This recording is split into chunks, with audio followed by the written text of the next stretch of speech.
On est centré sur un service en mode cloud. C'est un peu l'ADN d'Oodrive, c'est-à-dire qu'en fait dès le début tous les services ont été proposés en mode cloud. On a une gamme de partage de fichiers, tout ce qui est échange collaboratif, qui est adressé aux PME et jusqu'aux grandes entreprises. Aujourd'hui, on a à peu près 75% des sociétés du CAC 40 qui utilisent notre solution. On a une gamme de backup et d'archivage. Et la troisième gamme, c'est tout ce qui est confiance. Et donc dans ces activités-là, on retrouve le métier de CertEurope qui est fournir des identités à des individus et des entreprises, assurer avec des moyens d'authentification, authentifier les personnes, signer électroniquement des documents et les archiver et avoir toute une traçabilité des qui fait quoi et quand. À côté de ça, on a pas mal de produits qui sont un peu verticalisés. On a des plateformes de marché public par exemple. On a des pour les appels d'offres. On a des plateformes par exemple, on a une plateforme qui s'appelle Opalex qui permet de faire travailler lors d'une expertise judiciaire à la fois des magistrats, à la fois des avocats, des experts judiciaires et bien sûr des parties, des avocats. Donc en fait, vraiment l'ADN Oodrive, c'est tout ce qui est gestion des fichiers en ligne et tout ce qui est partage de ces fichiers. Aujourd'hui, le frein des entreprises pour aller dans le cloud, c'est notamment la partie sécurité. Donc c'est pour ça qu'il y a un axe vraiment très important chez nous, c'est de donner de la confiance à nos clients. Et c'est pour ça qu'on est ici. On a participé au travail pour la création du référentiel Secure Cloud qu'a sorti la NSSI. C'est pour ça qu'on a aussi été initiateur d'une certification qui s'appelle Cloud Confidence, qui est en fait une certification qui permet en fait de donner aux clients une transparence. Pour pouvoir rassurer des clients, il faut qu'on ait créé une sphère de confiance, et pour avoir la confiance, il faut la transparence.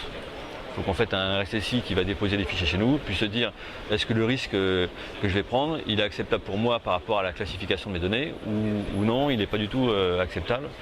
Et donc peut-être on va lui proposer des solutions un peu plus évoluées, du cloud privé ou la licence.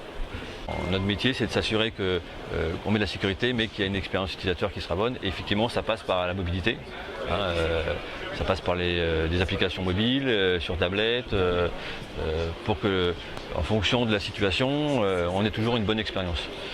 Il y a à la fois une notion d'usage, mais aussi de métier. C'est-à-dire qu'en fait, aujourd'hui, on ne peut pas répondre à un métier, à deux métiers différents par les mêmes solutions. Il y a quelques années une solution qui s'appelle Boardnox qui permet d'organiser un conseil de direction, un comité de direction. Et donc là on s'est concentré sur le besoin des administrateurs qui doivent se réunir de temps en temps, ils doivent échanger des documents qui sont très confidentiels. Et donc du coup on est parti sur quel est l'usage des administrateurs. Donc en fait on est parti sur la tablette. C'est-à-dire que la première application elle est sortie sur tablette avant même de sortir sur le web. Parce que on s'est rendu compte que l'usage, et après effectivement on a sécurisé toutes ces applications. Par exemple, l'administrateur ne peut pas sortir le document de la tablette et tout est chiffré. Quand on est en éditeur classique, on a tendance à sortir des versions tous les 3 mois ou peut-être plus. Quand on est en éditeur en SaaS, on doit livrer des versions très rapidement. Et on a en plus une demande de plus en plus forte des clients d'avoir des hébergements dans leur propre pays. On a une filiale en Suisse où on a 2 data centers, on a une filiale en Belgique où on a aussi des data centers. Donc il y a une notion juridique de la protection des données qui dépasse le cadre technique. Après on commence à travailler aussi à renforcer la partie cloud public avec l'utilisation d'HSM, de Hardware Security Module, qui permet de chiffrer, en fait, permettre à un client d'utiliser tous nos serveurs, mais de chiffrer ses données avec un boîtier cryptographique et qui permet en fait de cloisonner encore mieux, de sécuriser encore mieux ces données, tout en restant dans un cloud public.